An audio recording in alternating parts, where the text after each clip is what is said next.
மகாகணபதி விக்னங்களை எல்லாம் இல்லாம பண்ணற விக்னேஸ்வரன், மகா சரஸ்வதி ஞானத்தை தர சரஸ்வதி தேவி, குரு இவாளையெல்லாம் தொழுதுண்டு தேவி மகாத்மியத்தை நம்ம ஆரம்பிக்கிறோம்.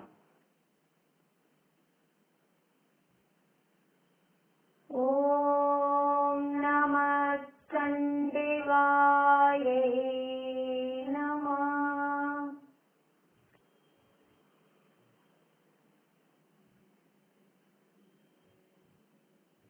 சண்டிகாதேவிய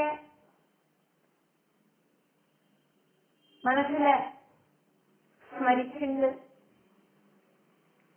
ചണ്ഡികാദേവിയോട് കഥയാക്കുമേ ദേവി മഹാത്മ്യത്തില്. അതിനാല് ചണ്ഡികാദേവിയെ മനസ്സില് സ്മരിച്ചുണ്ട്.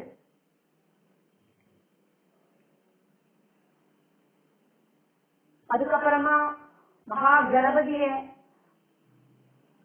മനസ്സില് ധ്യാനിച്ചുണ്ട്.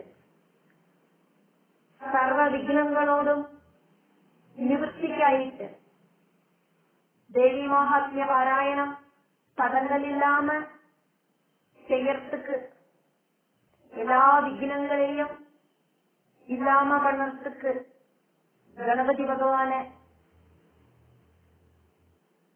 தியானிக்கணும் அப்படின்னாக்கும் சொல்லப்படுறது. அதாக்கும் நம்ம எந்த ஒரு பூஜை ஆரம்பிக்கிறதையும் நல்ல காரியங்கள் ஆரம்பிக்கிறதையும் கணபதி தியானம் பண்ணுவோம்.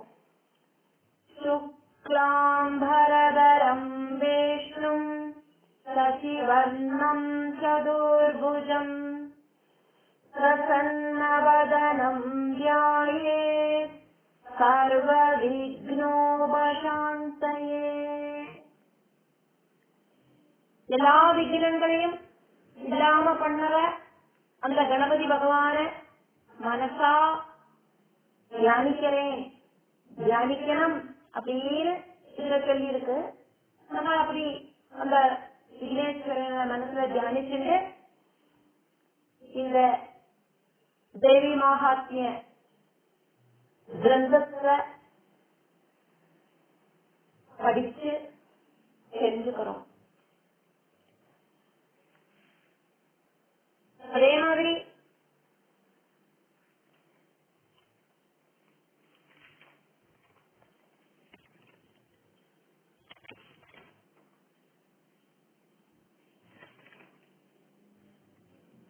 சங்கல்ப மந்திரம் அப்படிங்கிறது இருக்கு.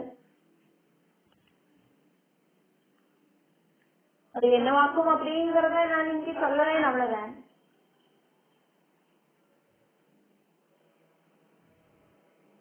சங்கல்ப மந்திரம் அப்படின்னாக்கா, நான் செய்யற இந்த பாராயணம் என்னத்துக்காக செய்யறேன் அப்படிங்கறத சொல்லிட்டு ஒவ்வொருத்தரும் அவங்கவங்களுக்காக பகவான் கிட்ட செய்யற ஒரு பிரதிஜை. ரெண்டு கைகளையும் சொர்த்தி வச்சுண்டு அச்சதை அப்படி இல்லையா பூ ஜலம் இப்படின்னு எதையாவது அந்த கையில வச்சுண்டு பகவானுக்கு சமர்ப்பிக்கிறதுக்காயிட்டு அதுல வச்சுண்டு பிரார்த்தனை செய்யப்படுறது. தேவி மகாத்மிய பாராயண கர்மத்துக்காயிட்டு நான் இந்த சங்கல்பத்தை செய்யறேன். இந்த கர்மம், இந்த பாராயணம் அப்படிங்கிறது முடிக்க வேண்டியது என்னோட கடமை.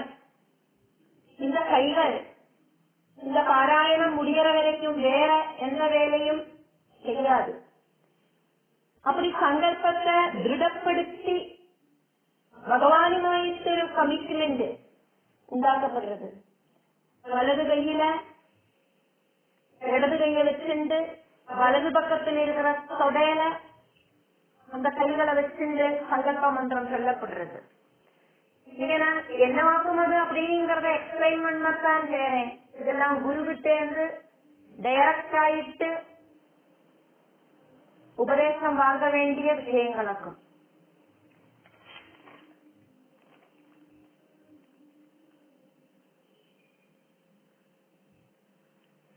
அதுக்கப்புறம்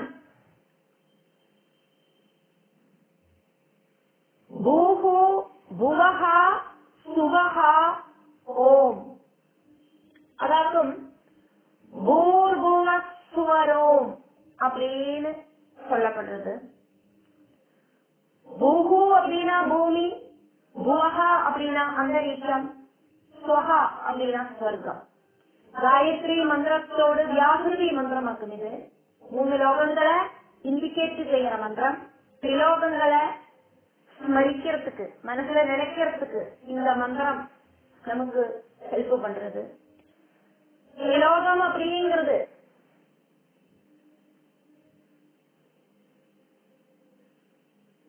நமக்கு உள்ளேயும் இருக்கு.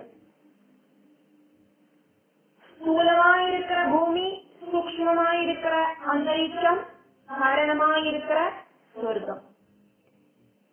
ஸ்தூல சூக்ஷ்ம காரண சரீரங்கள். என்னோடு ஸ்தூல சூக்ஷ்ம காரண சரீரங்களால 3 உலகங்களிலேயும்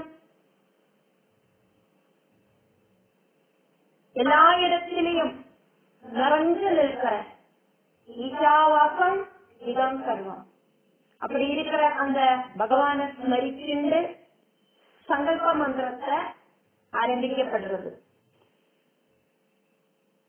முதல்ல காயத்ரி மந்திரத்தோடு வியாகிருதி மந்திரத்தை சொல்லிட்டு அதுக்கப்புறமாவாக்கும் சங்கல்பம் செய்யப்படுறது. சங்கல்ப மந்திரம் சொல்றத எந்த ஒரு பூஜையானாலும் அதே மாதிரி தர்ப்பணங்கள் இதெல்லாம் சங்கல்ப மந்திரம் சொல்லப்படுறது. இப்போ தேவி மகாத்மிய பாராயணம் செய்யறதையும் அந்த சங்கல்ப மந்திரங்கள் செய்யலாம். ஒரு குருவோடு உபதேச பிரகாரம் ஆயிட்டு தவறாக உச்சரிப்பு வரக்கூடாது அப்படிங்கறதுனால குரு கிட்டேந்து டைரக்ட் ஆயிட்டு உபதேசத்தை வாங்கிட்டு சொல்லணும் அப்படின்னு சொல்லப்படுறது. இருந்தாலும் இதனோட மீனிங்க மாத்திரம் சொல்லல, மந்திரங்களை நான் இங்க சொல்லலை, ஆர்டர்லி ஆயிட்டு சொல்லலை. இருந்தா கூட அதனோட மீனிங் பார்க்கிற அளவுக்கு அந்த மந்திரங்களை நான் இங்க யூஸ் பண்றேன். மமோவாத்த சமஸ்த துரிதக்ஷயத்வாரா ஸ்ரீ பரமேஸ்வரி. மம உபாத்த சமஸ்த துரிதக்ஷயத்வாரா ஸ்ரீ பரமேஸ்வரி பிரீத்தியர்த்தம். இங்க தேவி மகாத்மியம் அப்படிங்கறதுனால பரமேஸ்வரி பிரீத்தியர்த்தம். பரமேஸ்வரி பிரீத்தியர்த்தம் சொல்றதுக்கு பதிலா பரமேஸ்வர பிரீத்தியர்த்தம் சொல்லலாம். என்ன வேணா சொல்லலாம். நம்ம என்னவாக்கும் அங்க பூஜையில சங்கல்பம் பண்றோம், என்ன பாராயணமாக்கும் பண்றோம், அதுக்கு தகுந்த மாதிரி அந்த மந்திரம் அங்க மாறும். ஜென்ம ஜென்மாந்திரங்கள் ஆயிட்டு நான் சேர்த்தி வச்சிருக்கிறேன், கூட்டி வச்சிருக்கிறேன். என்னோடு துரிதங்கள் வீட்டுக்குள்ள வீட கூட்டி குப்பைய கூட்டி ஒரு இடத்துல வச்சுட்டு அதை அள்ளாம வைக்கிறது. அதே மாதிரி குப்பைய கூட்டி அதை எடுத்து தூர கொண்டு களையணும். அப்ப வீடு கிளீன் ஆகும். அந்த குப்பைய எடுக்காம அங்கேயே வைக்கிறது. அதே மாதிரி என்னோட துரிதங்களோடு கூட்டம். இப்ப கிடைச்ச கிடைச்சிருக்கிற இந்த ஜென்மம் பகவான பாராயணம் பண்ணணும், பகவான ஸ்துதிக்கணும் இப்படின்னு எல்லாம் எனக்கு தோண வைக்கிறது பகவான் தான். எத்தனையோ ஜென்மங்கள் எடுத்து அதுல ரொம்ப ரொம்ப ரயரான மனுஷ ஜென்மம் இப்ப எனக்கு கிடைச்சிருக்கு. எத்தனையோ ஜென்மங்களில எத்தனையோ யோனிகளில நான் பிறந்து அது மனுஷ யோனியா கூட இருக்கணும் இல்லை,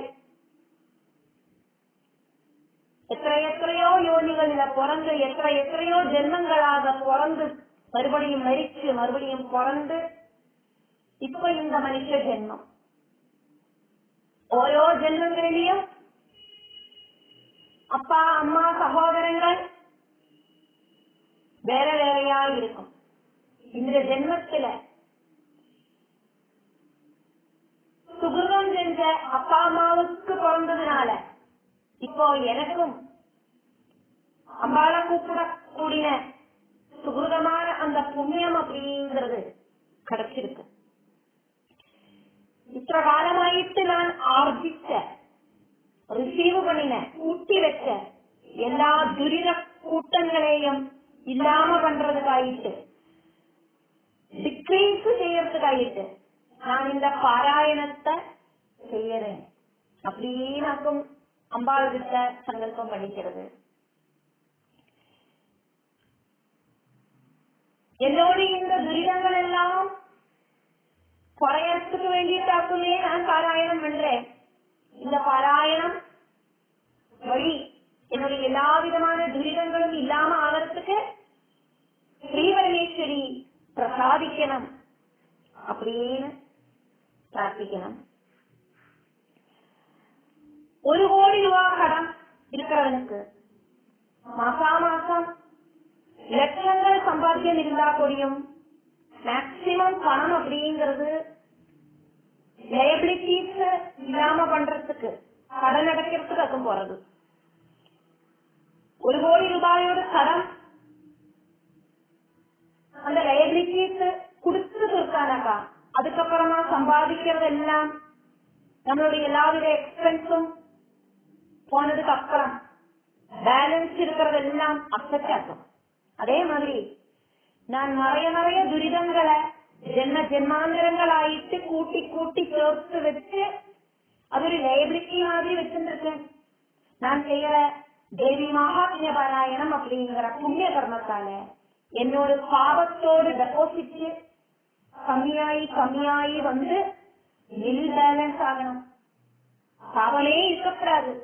அப்படி பாவமே இல்லாத அவஸ்தை வரத்த அதுக்கப்புறமா செய்யற புண்ணிய கர்மங்கள் எல்லாம் என்னோட அஃபெக்ட் ஆயிட்டு மாறும். என்ன அஃபெக்ட் ஆகுന്നത്? புண்ணியம் அப்படிங்கிற அஃபெக்ட் ஆயிட்டு மாறும். அதுக்காக நான் இந்த புண்ணிய பிரவൃத்தியை செய்யறேன் அப்படின்னு அந்த சங்கல்பம். இந்த சங்கல்ப மந்திரத்துல இருக்கிற வார்த்தைகள் புரியாது அப்படிங்கறதுனால இப்படி எக்ஸ்பிளைன் பண்ணிட்டு இருக்கேன். அப்படின்னு அம்பாள் கிட்ட நம்ம என்னத்துக்காகுமோ இந்த புண்ணிய பிரவൃத்தி செய்யறோம் அப்படிங்கறத சொல்லிட்டு அம்பாள் கிட்ட என்னோட துரிதங்களை எல்லாம் இல்லாம பண்ணுதே அப்படின்னு பிரார்த்திச்சுட்டு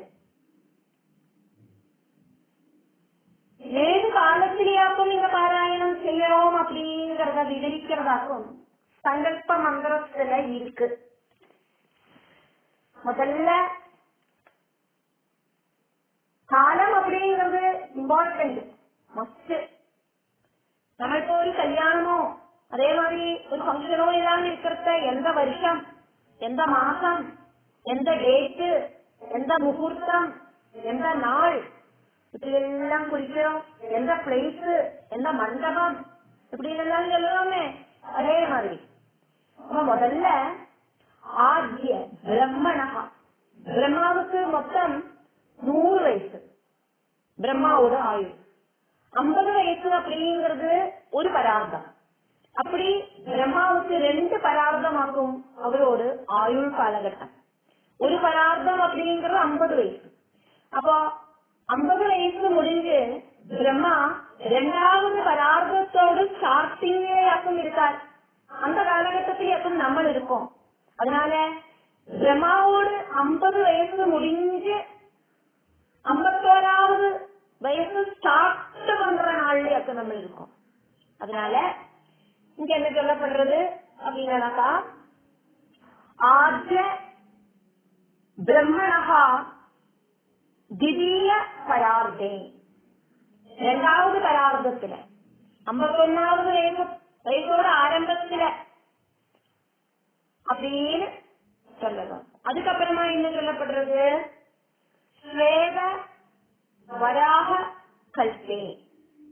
என்ன கல்பத்திரியாக்கம் நம்ம இருக்கோம் அப்படின்னா, ஸ்வேத வராக கல்பத்திரியாக்கம் இருக்கும். ஓரோ கல்பங்களுக்கும் பேர் இருக்கு. அந்த ஸ்வேத வராக கல்பத்துல நம்ம இருக்கோம்.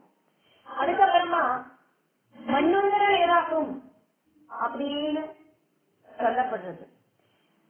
இப்ப மன்வந்தரம் அப்படின்னாக்கா, ஒரு மன்வந்தரம் அப்படிங்கிறது 72 மகா யுகங்கள் சேர்ந்ததாகும் ஒரு மன்வந்தரம். அது எப்படியாக்கும் அந்த கால்குலேஷன் அப்படின்னு சொன்னாக்கா, பிரம்மாவோடு ஒரு பகல் அப்படிங்கிறது சதுர்யுகங்கள் சேர்ந்த 1000 யுகங்களாகும். சதுர்யுகம் சொல்றது கிருதயுகம், திரேதாயுகம், துவாபர யுகம், கலியுகம். அப்படி சேர்ந்ததாக்கும் ஒரு சதுர்யுகம். அப்படி 1000 சதுர்யுகங்கள் சேர்ந்ததாக்கும் பிரம்மாவுக்கு ஒரு பகல். அதே மாதிரியே 1000 சதுர்யுகங்கள் சேர்ந்ததாக்கும் பிரம்மாவுக்கு ஒரு ராத்திரி. அப்போ பிரம்மாவுக்கு ஒரு பகல் காலையளவு அப்படிங்கிறது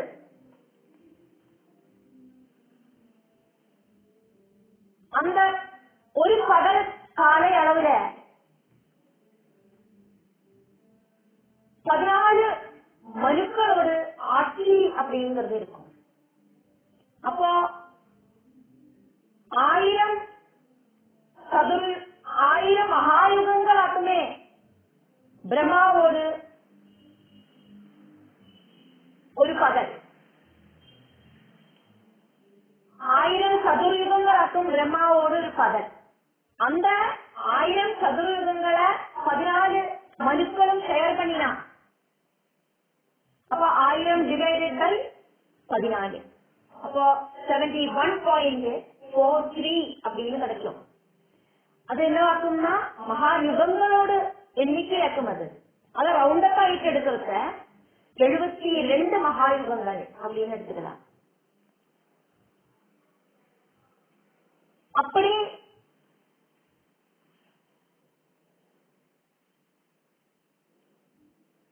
அந்த 14 மனுக்கள் ஆட்சி பண்ணவ அந்த பிரம்மாவோடு பகலில முதல் மனு அப்படிங்கிறது சுவாயம்புவ மனு.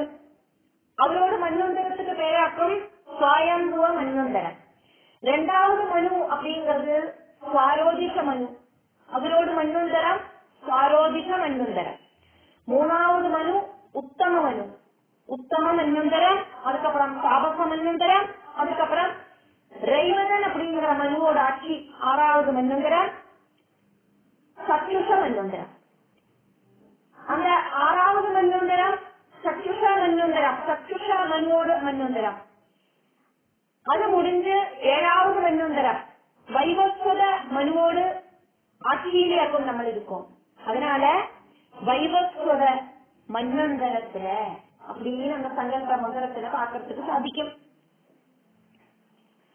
வைவஸ்வத மனுவோடு மன்வந்தரம் முடிச்சுட்டாக்குமே சாவர்ணி மனுவோடு மன்வந்தரம் வரது.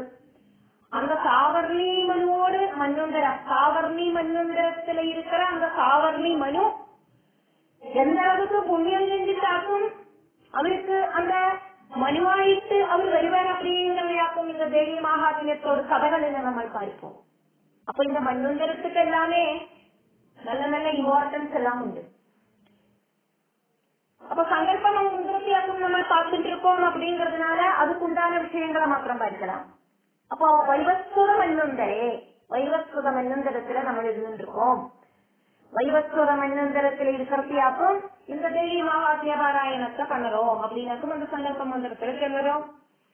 அதுக்கப்புறம் அஷ்டாவிஞ்சதி அப்படின்னா 28.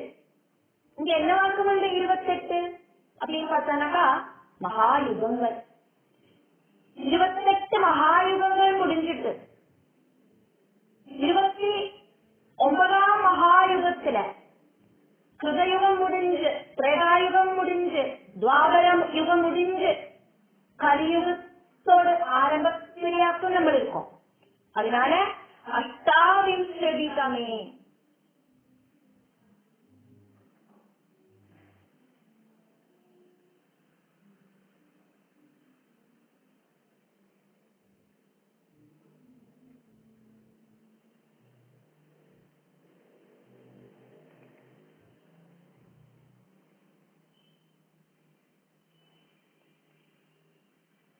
இப்படியெல்லாம் சொல்லிட்டு 28 மகாயுகங்கள் முடிஞ்சு 29வது மகாயுகம், அதுல கிருதயுகம் முடிஞ்சாச்சு, திரேதாயுகம் முடிஞ்சாச்சு, துவாபர யுகம் முடிஞ்சாச்சு. இப்ப கலியுகத்தோட ஆரம்பத்துல நம்ம இருக்கோம். அதனால இங்க அடுத்தது கலியுகே அப்படின்னு அந்த சங்கல்ப மந்திரத்துல வருது. அப்படி சொல்லிட்டு அதுக்கப்புறமா எந்த தீபில் இருக்கோம், எந்த கண்டத்துல இருக்கோம், பாரத கண்டம் அப்படிங்கிற அந்த கண்டத்துல இருக்கிறது, இப்படி எல்லாம் சொல்லிட்டு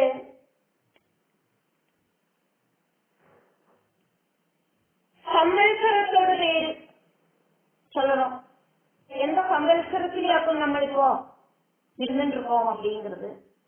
சுபகிருத் சம்வத்சரம், சோபனகிருத் சம்வத்சரம் அப்படின்னு எல்லாம் பஞ்சாங்கத்தை எடுத்து பார்த்தா காணத்துக்கு சாதிக்கும்.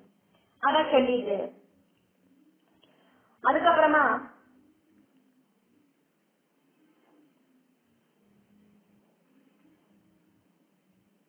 தட்சிணாயனத்திலேயாக்குமா நம்ம இந்த பாராயணத்தை செய்யறோம், உத்தராயண காலகட்டத்திலேயாக்குமா பாராயணத்தை செய்யறோம், அத சொல்லிட்டு எதாக்கும் நம்ம சொல்லணுமோ அதை சொல்லலாம் அந்த சங்கல்ப மந்திரத்துல. அதே மாதிரி ரிதுவோடு பேரு வசந்த ரிதுவாக்குமா, ஹேம ரிதுவாக்குமா அப்படிங்கிற அந்த ரிதுவோடு பேரை சொல்லிட்டு, அதே மாதிரி எந்த மாசமாக்கும் அந்த மாசத்தோடு பேரை சொல்லிட்டு, அதே மாதிரி அந்த பாராயணம் நடத்துற திதி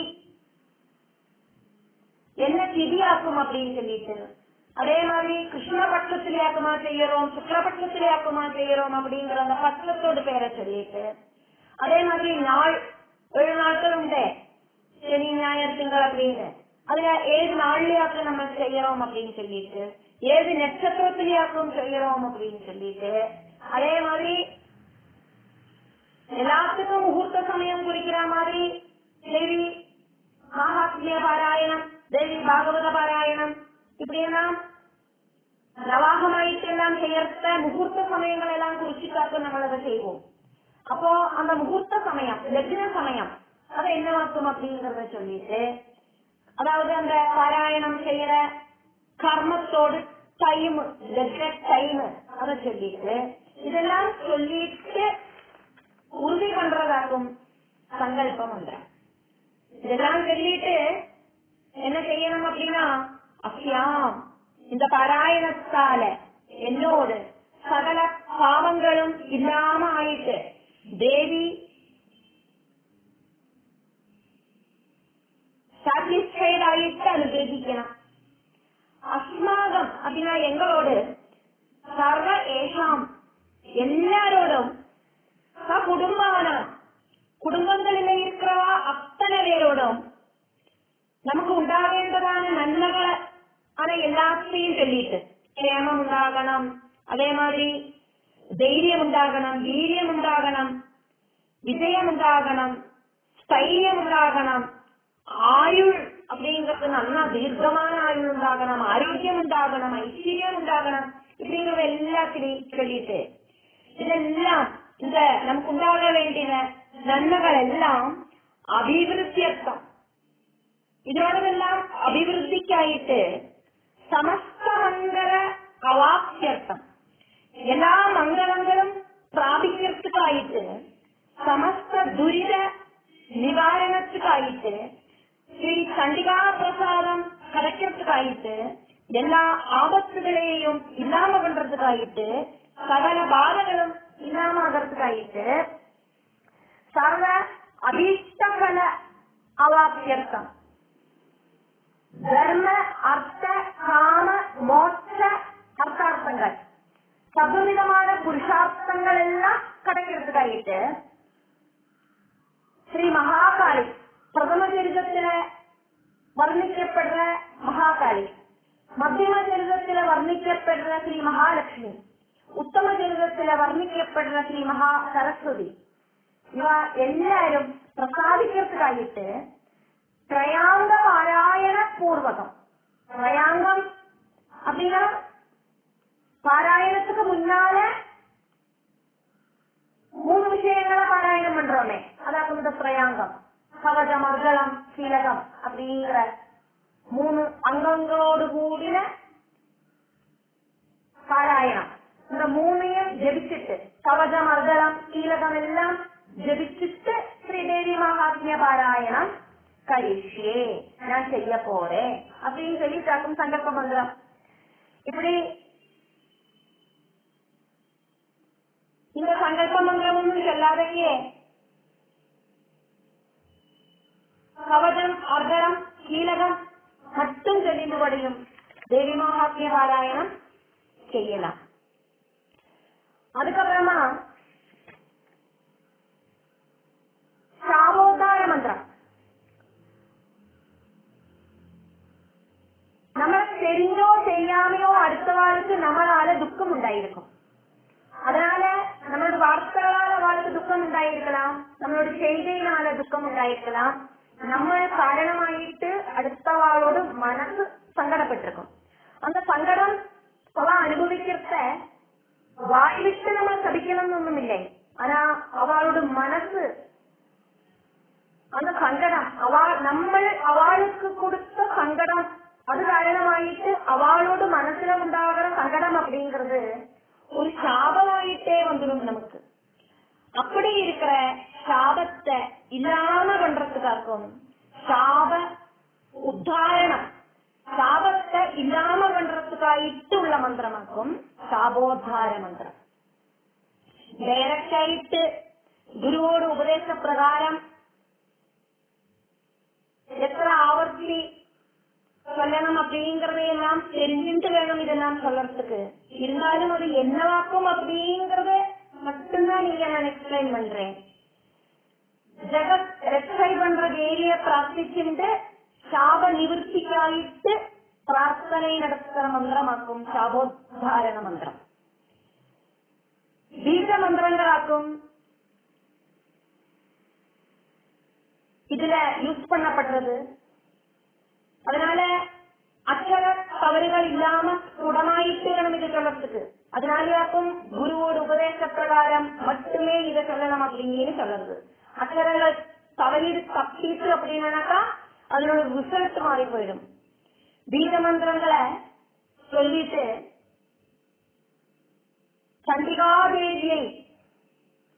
சண்டிகாதேவிக்காயிட்டு சுவாஹா சமர்ப்பிக்கிறேன் அப்படின்னு அர்த்தம். சாபநாச அனுகிரகம், என்னோட சாபம் இல்லாம பண்றதுக்கான அனுகிரகத்தை தரணமே அப்படின்னு பிரார்த்தனை.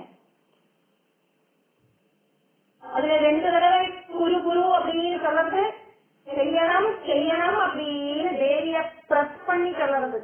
என்னோடு சாபத்தை இல்லாம பண்றதுக்கான அனுகிரகத்தை எனக்கு தரணமே, கண்டிப்பா தரணமே அப்படின்னு சொல்ற மாதிரி இருக்கும். அது குருமுகத்திலிருந்து உபதேசமாயிட்டு வாங்கக்கூடிய மந்திரமானதுனால இந்த பீஜாட்சரத்தை இங்க சொல்றதுக்கு நிவர்த்தி இல்லை. அதனால அது என்னவாகும் அப்படின்னு சொல்லிட்டு உத்கீரண மந்திரம் அப்படிங்கறது என்னது அப்படிங்கறதையும் பார்க்கலாம். உத்கீரண மந்திரமும் இதே மாதிரி குருவோட உபதேச பிரகாரம் சொல்ல வேண்டிய ஒன்னாக்கும் பீஜாட்சர மந்திரங்களாக்கும் இதுல இருக்கு. பீஜாட்சர மந்திரம் அப்படிங்கறது எல்லாம் அம்பாளுடைய சரீரமாக்கும். அது நம்ம சொல்ல வேண்டிய வார்த்தைகளால தப்பா எடுத்து அப்படின்னாக்கா ப்ரொனவுன்சியேஷன்ல தப்பா எடுத்து அப்படின்னா பலவித துரிதங்கள் வந்து சேரும். அப்போ அதெல்லாம் டைரக்ட் ஆயிட்டு குருகிட்ட இருந்து உபதேசம் வாங்காதக்கு சொல்லப்படாது. அதனால அது என்னவாக்கும் அப்படிங்கறத மட்டுமே நான் இங்க எக்ஸ்பிளைன் பண்றேன். இதுலயும் பீஜாட்சரங்களாகவும் இருக்கு அப்படிங்கறதுனால பீஜாட்சரங்களை சொல்லாதக்கு இந்த மந்திரத்தோட இம்பார்ட்டன்ஸ் மட்டும் எடுத்து சொல்றேன். கீழம் அப்படின்னா லாக்கு, உச்சீரணம் அப்படின்னா லாக்க குறைக்கிறது அப்படின்னு அர்த்தம். இப்ப வீடை பூட்டி வச்சிருந்தது அப்படின்னா வீட்டுக்குள்ள இருக்கிற அந்த காப்பால திறந்தாலே நமக்கு வீட்டுக்குள்ள பிரவேசனம் பண்ண பറ്റുம். அதே மாதிரி அப்ப பாராயணம் பூர்த்தியாக்குறது அப்படிங்கிறதாக்கும் நம்மளோட லட்சியம். அதுக்கு பலவிதமான தடங்கல்கள் டிஸ்டர்பன்ஸ் நமக்கு உண்டாகும். அந்த டிஸ்டர்பன்ஸ் வராம இருக்கிறதுக்கு பலவிதமான டிஸ்டர்பன்ஸ் நமக்கு வரும். அப்படி ஒரு டிஸ்டர்பன்ஸ் இல்லாதக்கு பாராயணம் பண்றதுக்கு தேவி அனுகிரகம் தரட்டும் அப்படின்னாக்கும் உச்சீரண மந்திரம் அப்படிங்கறதுனால உத்தேசிக்கப்படுறது. சப்தசதி சண்டிகை அப்படின்னு சொல்லப்படும். தேவி மகாத்மியம் அப்படிங்கிற கிரந்த ரூபத்தில இருக்கிற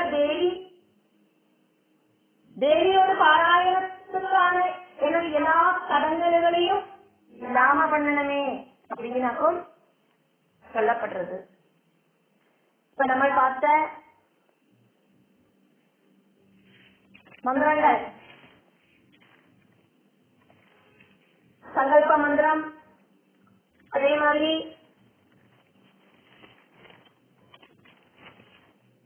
சாப உத்தாரண மந்திரம், சாபோத்தார மந்திரம், அதே மாதிரி உத்கீரண மந்திரம். இதெல்லாம் சொல்லாதையும் கவசம், அர்கலம், கீலகம் அப்படின்னு இருக்கிற 3 அங்கங்களை முதல்ல சொல்லிட்டு தேவி மகாத்மிய பாராயணத்தை செய்யவும் செய்யலாம். குருவோட உபதேசப்படி இதெல்லாம் சொல்லிட்டும் சொல்லலாம், சொல்லாதையும் சொல்லலாம். அதே மாதிரி நவாட்சரி மந்திரமும் இதே மாதிரி பீஜாட்சர மந்திரங்களாக்கும் அதுவும் குரு உபதேச பிரகாரம் மாத்திரம் விழிச்சிட்டு அதையும் இந்த சொற்கீண்டும் சொல்லலாம், அதை சொற்பாட்டியும் சொல்லலாம். அப்படின்னு சொல்லிட்டு அடுத்தது தேவி கவசம் அப்படிங்கறத ஆரம்பிக்கிறோம். 3 அங்கங்கள், திரயாங்கங்கள், அதை சொல்லிட்டாக்கவே தேவி மகாத்மிய பாராயணம் பண்ணணும் அப்படின்னு பார்த்துட்டு இருக்கோம். அதுல முதல் அங்கமாக்கும் கவசம், அதுக்கப்புறம் அர்கலம், அதுக்கப்புறம் கீலகம். அப்போ முதல்ல கவசம் அப்படிங்கிற